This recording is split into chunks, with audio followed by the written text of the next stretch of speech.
মামুনুল হক সাহেব বলেছে না, শরিয়া আইনই হবে, ভোটের অধিকার থাকবে না, আপনারা সবাই বাইরে যেতে পারবেন না, বাংলাদেশ আফগানিস্তানে পরিণত হবে।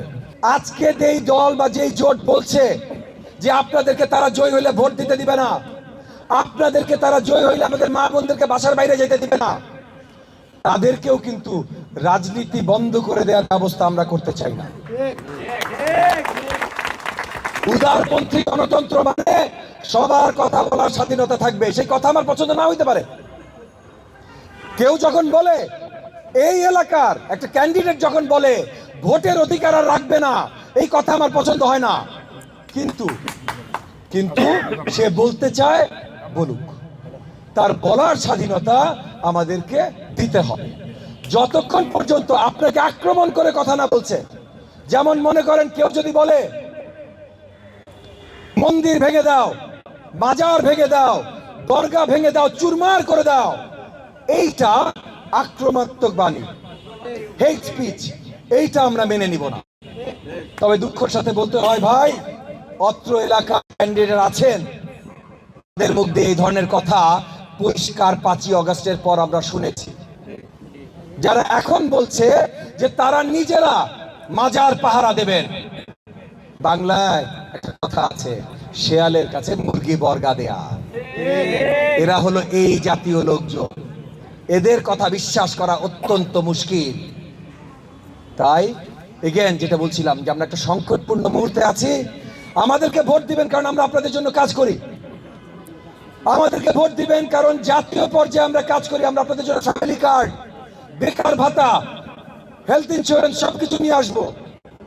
কিন্তু আরেকটা জিনিস মনে রাখবেন ভাই, এই নির্বাচনে মাত্র 2টা অপশন।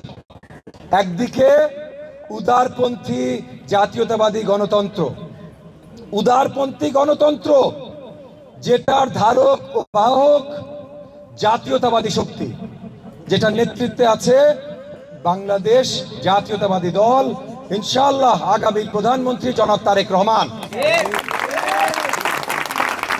আর অপর দিকে আছে উগ্রপন্থী শক্তি, এক্সট্রিম ডানপন্থী শক্তি, যারা আমাদের ভোটের অধিকার কেড়ে নিতে চায়, যারা আমাদের মা বোনদের অধিকার কেড়ে নিতে চায়। আর কি কি করতে চায় সেটা এখনো তারা পরিষ্কারও করে নাই, কিন্তু এটা মনে রাখেন ভাই, বাংলাদেশ জামাতে ইসলাম তাদের কনস্টিটিউশনে আছে বা তাদের বিশ্বাসে আছে, কনস্টিটিউশনে আছে কিনা এটা আমি এখন পরিষ্কার বলতে পারছি, বা তাদের বিশ্বাসে আছে শরিয়া আইন, কিন্তু তারা গণতান্ত্রিক সরকার ব্যবস্থা রাখবে। অ্যাটলিস্ট ওই জায়গা থেকে মামুনুল হক সাহেব ভাই অ্যাটলিস্ট সত্যবাদী। মামুনুল হক সাহেব বলেছে না, শরিয়া আইনই হবে, ভোটের অধিকার থাকবে না, আপনারা সবাই বাইরে যেতে পারবেন না, বাংলাদেশ আফগানিস্তানে পরিণত হবে। অ্যাটলিস্ট তো সত্যি কথা বলেছে ভাই। সোদের আপনারা যাচাই করতে পারেন যে তাকে ভোটটা দিবেন কিনা। সো এগেন বলছি, আমরা একটা সংকটের সম্মুখীন।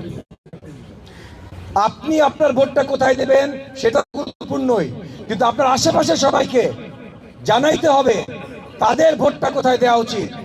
কারণ ভোট যদি দিতে চান তাইলে ওই জোটকে ভোট দেওয়া যাবে না, কারণ আগামীতে আপনার ভোটের অধিকার থাকবে না। যদি ভোট দিতে চান, অন্য সব তো বাদই দেন ভাই, যদি ভোট দিতে চান। আর উন্নয়নের কাজ আমরা করছি। সানবিট সব দিবে সামাল। সানবিট ম্যাজিক প্রেস ডিশওয়াশিং এর মাথা ঘোরানো সলিউশন।